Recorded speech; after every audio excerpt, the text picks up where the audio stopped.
La SNAV vient d'organiser une journée de rencontres autour de la santé visuelle, laquelle a été complètement absente ces 2 dernières années du débat public sur la vue. Cette journée a été constituée d'une série d'intervenants qui ont permis de traiter la question de la santé visuelle à travers divers axes.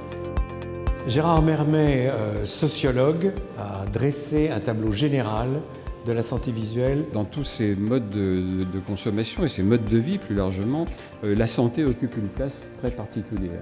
Ces pressions qui s'exercent sur nous font que nous souhaitons avoir un corps qui soit optimisé et que nous devenions des individus de plus en plus efficaces. Professeur Orso, ophtalmologiste, a décrit les principaux troubles visuels, notamment l'évolution considérable de la myopie. La myopie est un problème de santé publique, véritablement, parce que, outre les problèmes liés aux besoins de la correction optique, eh bien, vous avez un risque de décollement de rétine, un risque de pathologie maculaire, et donc vous avez plus de soucis qui peuvent apparaître avec la myopie. Frédéric Michaud, directeur d'études à Opinionway, a décrit et présenté les chiffres clés du baromètre édition 2019 de la santé visuelle.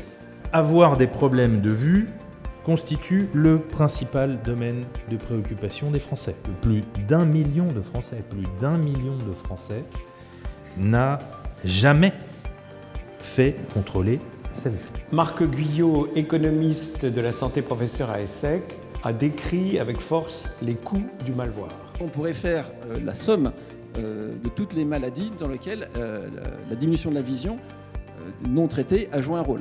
Donc les fractures de la hanche, c'est 18 millions d'euros la facture. Et il n'y a pas que les fractures de la hanche. 59% des accidents de la route sont dus à une mauvaise vision. 59%. 59%. Et ça, c'est 18 milliards d'euros.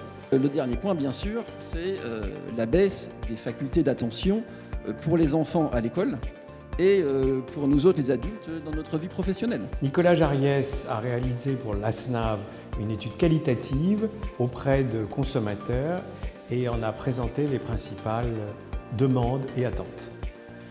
Une demande qui est de l'ordre de poser une autorité indépendante et fiable. C'est-à-dire qu'en gros, quand ils vont chez l'opticien, ils ont besoin de quelques points d'appui sur les verres, sur les bonnes pratiques. Et puis la deuxième demande, c'est le besoin d'accompagnement. L'optique, c'est ma vue, c'est ma vie, je ne peux pas me confier ça à n'importe qui. Là, il y a quoi comme demande ? Il y a la demande d'un opticien humain. Ensuite, nous avons réuni 2 industriels et 2 responsables d'enseignes d'optique pour que, d'une part, ils montrent qu'ils se sont mobilisés pour la santé visuelle et d'autre part, que ce qu'ils ont constaté sur le terrain confirme totalement les résultats de l'étude que nous avons menée. L'objectif, c'est qu'on fasse travailler ces 3 professions en même temps. Et tout l'enjeu est justement, c'est pas très simple, je vous l'accorde, mais dans les villes où on passe, c'est de se dire, on va contacter les ophtalmologistes locaux. On a eu très peu de villes où on n'a pas eu d'ophtalmologiste. 3 grandes initiatives qu'on a mis en place dans la dernière année. La première année, donc sur le terrain, on a décidé de s'appuyer sur le sport.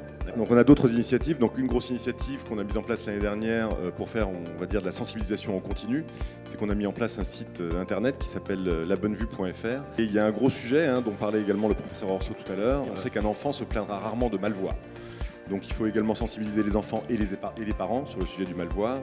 On avait fait une année une étude sur la santé visuelle au travail. On s'est rendu compte qu'il y avait des vraies difficultés. Comment faire passer des messages aux personnes qui travaillent dans les entreprises. Donc il faut faire de la pédagogie. Et pour faire de la pédagogie, eh bien, il faut apporter des outils sympas. Donc on a développé des outils qui sont à la fois immersifs et qui sont ludiques et qui vont faire en sorte que, de façon plutôt agréable, les gens vont passer un moment sympa avec nous et on va leur passer un certain nombre de conseils. C'était pas le Tour de France, mais c'était un Tour de France. En l'occurrence, on a fait 7 villes, évidemment les grosses villes de France, mais aussi des villes de taille intermédiaire. Et ça, on avait à peu près les 3/4 des gens qui entraient dans la structure en déclarant avoir une bonne vision. Nous, on a constaté qu'il y avait que 54% des gens qui avaient en fait une vision optimale. Bertrand Roy, le président de la SNAV, a conclu cette matinée appelant à la mobilisation des acteurs de la filière, ce qui semble déjà être le cas, mais aussi des pouvoirs publics. Messieurs, c'est quand même honteux pour un pays de sacrifier sa jeunesse. Parce que c'est ça ce que ça veut dire. Et moi, personnellement, ça fait quelques années que je pousse un coup de gueule en disant « mais c'est pas possible ». Je demande à l'ensemble de la filière